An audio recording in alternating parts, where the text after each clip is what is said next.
प्रणाम बच्चों, आज की कक्षा में आप सभी का स्वागत है। आज जिस विषय पे हम बात करने वाले हैं वे विषय हम सभी को बहुत आनंद देता है।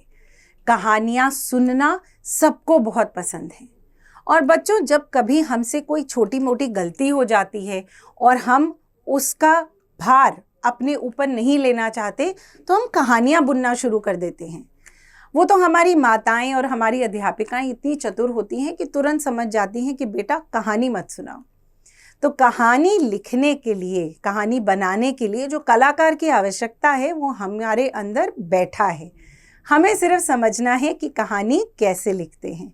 तो आइए समझते हैं पाठ नंबर 25, कहानी लेखन, स्टोरी राइटिंग। किसी भी भाषा के लिखित रूप की तरह यहाँ पर भी कुछ चीज़ें अत्यावश्यक हैं। सबसे पहले विषय पे ध्यान दीजिए। उसके बाद जो वाक्य लिखने हैं उन्हें कहीं एक छोटे से कोने में नोट कर लीजिए।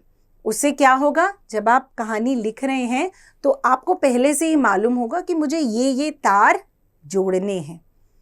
कहानी में एक वाक्य से दूसरा वाक्य जुड़ा होना चाहिए और कहानी लिखने शुरू करने से पहले हमें सबसे ऊपर बताना चाहिए कि हम किन के बारे में बात कर रहे हैं, वो कहाँ रहते थे, फिर बीच में विस्तार से बताइए कि क्या घटनाएं घटी और अंत में बहुत छोटे से वाक्यों में तुरंत से बताइए कि समस्या का हल क्या निकला। कहानी में सदैव एक शिक्षा दी गई होती है। तो बच्चों यह थे कहानी के मुख्य अंग। आइए उदाहरण के लिए दी गई एक कहानी पढ़ते हैं। बोलने वाली गुफा। किसी जंगल में एक शेर रहता था। उसे कई दिनों तक भूखा रहना पड़ता था। एक दिन वह भोजन की तलाश में इधर उधर घूम रहा था। उसे एक गुफा दिखाई दी। वह गुफा के अंदर गया किंतु गुफा में कोई जानवर न था। शेर ने सोचा कि जब इस गुफा में रहने वाला जानवर आएगा तो मैं उसे मार कर खा जाऊंगा। यह सोचकर वह गुफा के अंदर ही छिपकर शिकार का इंतजार करने लगा।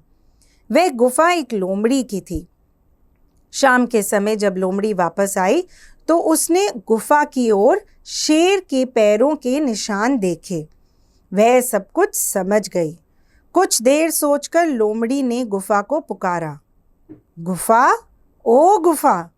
जब गुफा से कोई आवाज न आई तो उसने फिर कहा, गुफा, आज तुझे क्या हो गया? तू बोलती क्यों नहीं? यदि तू बोलेगी नहीं तो मैं यहाँ से वापस चली जाऊंगी। लोमड़ी की बात सुनकर शेर ने सोचा कि शायद यह गुफा आज मेरे डर से न बोल रही हो। यह सोचकर शेर बोल पड़ा, अरे नहीं लोमड़ी बहन, आ जाओ।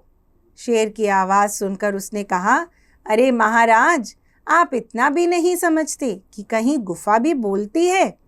अब तुम वहीं बैठे रहो, मैं तो चली। इतना कहकर लोमड़ी अपनी जान बचाकर भाग गई। शिक्षा, हमें संकट के समय अपनी बुद्धि से काम लेना चाहिए। तो बच्चों, उस कहानी के अलावा आपकी पुस्तक में अन्य कई कहानियाँ दी गई हैं। हम विनती करते हैं कि आप इन्हें ध्यानपूर्वक पढ़िएगा ताकि जब आप कहानी लिखने बैठे तो आपके अंदर कहानी लिखने की प्रमुख बातें बिल्कुल साफ स्पष्ट हों। तो चलिए अभ्यास कीजिए। धन्यवाद।